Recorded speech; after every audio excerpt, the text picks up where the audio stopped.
Communication में अब हमारा अगला टॉपिक है की फीचर्स ऑफ कम्युनिकेशन। की फीचर्स ऑफ कम्युनिकेशन में आपको पूरे कम्युनिकेशन के बारे में हमने अभी जो भी पढ़ा है उसका हम सम अप करेंगे कि एक्चुअली कम्युनिकेशन होता क्या है। तो अगर कम्युनिकेशन को देखें तो पहला फीचर इसका होता है कि communication is a continuous and dynamic process. अब communication continuous and dynamic process कैसे है, क्योंकि कम्युनिकेशन एक ऑलवेज ऑनगोइंग प्रोसेस है, ये कभी एंड नहीं होता है।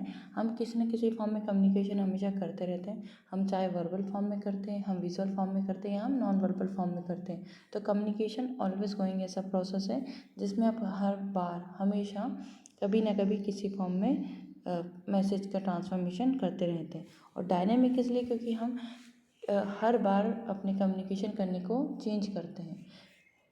आप कोई भी एक इंसान होता है या कोई भी जो भी सेंडर है, वो जब मैसेज भेज रहा है रिसीवर को, तो वो उसके फॉर्म को हर बार एक नए तरीके से चेंज करता है। जैसे हम टीचिंग करते हैं तो टीचिंग में भी हम कम्युनिकेशन करते हैं, टीचिंग के वे को भी हम चेंज करते हैं ताकि बच्चों की अंडरस्टैंडिंग बेटर हो। तो कम्युनिकेशन इसलिए बोला कि कम्युनिकेशन एक कंटिन्यूस और डायनेमिक प्रोसेस है। फिर दूसरा हमारा की फीचर है कि कम्युनिकेशन एक ऑल परवेसिव होता है। ऑल परवेसिव मतलब होता है जो हर डायरेक्शन में ट्रांसफ़र हो। तो information flows in various direction within an organization including top down, bottom up, diagonal and horizontal channel. तो कम्युनिकेशन जब हम करते हैं तो हम यहाँ पे एक बैरियर नहीं लगाते हैं कि हमें सिर्फ टॉप डाउन ही करना है या बॉटम अप करना है। हम हर तरह से हर डायरेक्शन में अपने कम्युनिकेशन को कर सकते हैं। कोई एक सेंडर है वो अपने हाई लेवल से भी बात कर सकता है, वो अपने लोअर लेवल से भी बात कर सकता है, वो सेम लेवल पे भी बात कर सकता है, वो किसी फॉर्मल ऑर्गेनाइजेशन में बात कर सकता है, वो किसी इनफॉर्मल ऑर्गेनाइजेशन में भी बात कर सकता है।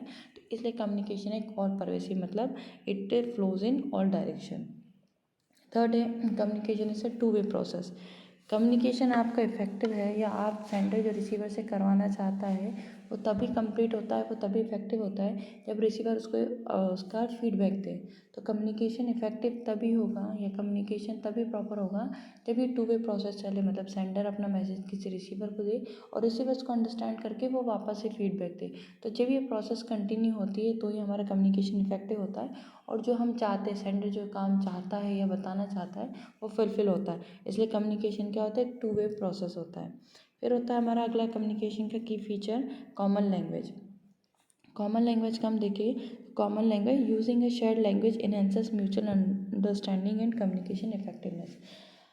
की फीचर जो हमारा कॉमन लैंग्वेज का की फीचर ये कहता है कि अगर का आप कोई सेंडर और रिसीवर कम्युनिकेशन कर रहे हैं, अगर उनके बीच में जो शेयर्ड लैंग्वेज मतलब जिस लैंग्वेज के माध्यम से, जिस लैंग्वेज के मीडियम से दोनों बात करें, वो वर्बल हो रही है या विजुअल हो रही है या नॉन वर्बल हो रही है, वो एक कॉमन लैंग्वेज होना चाहिए जो दोनों को समझ में आए। अगर दोनों एक दूसरे के मैसेज को नहीं समझ पाएंगे तो ये फीडबैक या टू वे प्रोसेस तो हो ही नहीं पाएगा। तो सिंपल सा है कि कम्युनिकेशन अगर आपको करना है तो आपके बीच की जो शेयर्ड लैंग्वेज मतलब जो इन दोनों के मैसेज की जो लैंग्वेज है वो नॉन वर्बल भी हो सकती है, वो वर्बल भी हो सकती है, वो क्या हो, वो कॉमन है जो दोनों को अंडरस्टैंडिंग जिसमें दोनों का अंडरस्टैंडिंग हो। तो अगर कॉमन लैंग्वेज होगी तो उनका कम्युनिकेशन इफेक्टिव होगा। फिर होता है meeting of minds. Effective communication relies on the recipient comprehending and understanding the internal message. बहुत सी बार होता है कि जब सेंडर अपना मैसेज रिसीवर को देता है तो उसके माइंड में कुछ थॉट्स, इंटरनल थॉट्स चलते हैं वो कि ये चीज़ जो सामने वाले को बताना चाहता है। बहुत सी बार जैसे हमने पढ़ा है नॉन वर्बल कम्युनिकेशन में हम आई कांटेक्ट करते हैं, फेशियल एक्सप्रेशन करते हैं, हम इशारों में सामने वाले को अपनी बात बता देते हैं। ये क्यों होता है, क्योंकि सेंडर और रिसीवर का माइंड मैच कर जाता है, रिसीवर समझ जाता है कि सेंडर क्या कहना चाहता है। अगर रिसीवर सेंडर के इस इंटरनल माइंड को, उसकी जो माइंड में जो थॉट्स चल रहे हैं, जो मैसेज वो कन्वे करना चाहता है, अगर वो रिसीवर उसको ना समझ पाए तो आपका कम्युनिकेशन कभी भी नहीं हो पाएगा। तो इसलिए कहते हैं कि अगर कम्युनिकेशन होना चाहिए तो जो सेंडर और रिसीवर है उनके जो माइंड से मतलब उनके जो इंटरनल थॉट्स है उनका मैच होना, उनको समझना, उनको अंडरस्टैंड करना बहुत ज़रूरी होता है। फिर आता है हमारा अगला की फीचर कम्युनिकेशन में जेस्चर्स इज कम्युनिकेशन।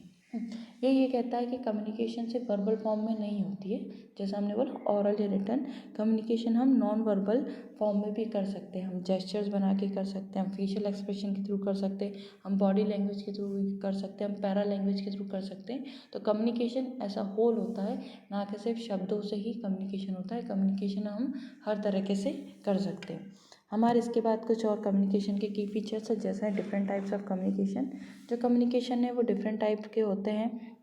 जैसे वो on the basis of medium पे हमने पढ़ा वो वर्बल होते, विजुअल होते, नॉन वर्बल होते। On the basis of organization में हमने पढ़ा वो फॉर्मल इनफॉर्मल होते।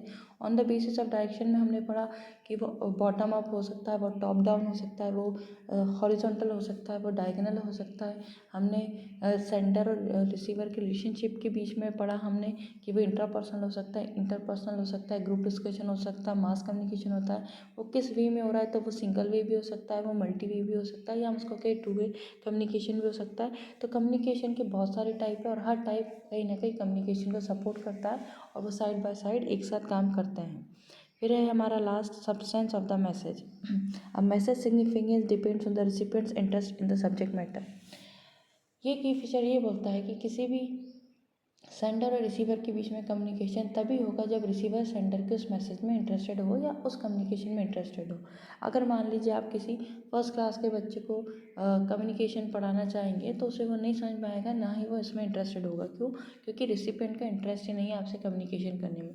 पर किसी एक छोटे बच्चे को आप पिक्चर बुक दिखाएंगे, कुछ ऐसे विजुअल एलिमेंट दिखाएंगे तो वो उसमें वो इंटरेस्ट आता है। तो सेम वही चीज़ है कि आपको अगर कम्युनिकेशन करना है तो सबसे पहले आपका जो मैसेज है उसमें उस रिसीवर का इंटरेस्ट है या नहीं। अगर नहीं है तो आपको पहले उसका इंटरेस्ट आपके सब्जेक्ट मैटर में लाना पड़ेगा, या अपने सब्जेक्ट मैटर को ऐसा करना पड़ेगा कि रिसिपेंट आपकी बात को सुने। तो कम्युनिकेशन में करने के लिए सबसे इम्पॉर्टेंट है कि आपका जो मैसेज का सब्सटेंस है वो क्या है और रिसिपेंट का आपका मैसेज को सुनने में इंटरेस्ट है या नहीं।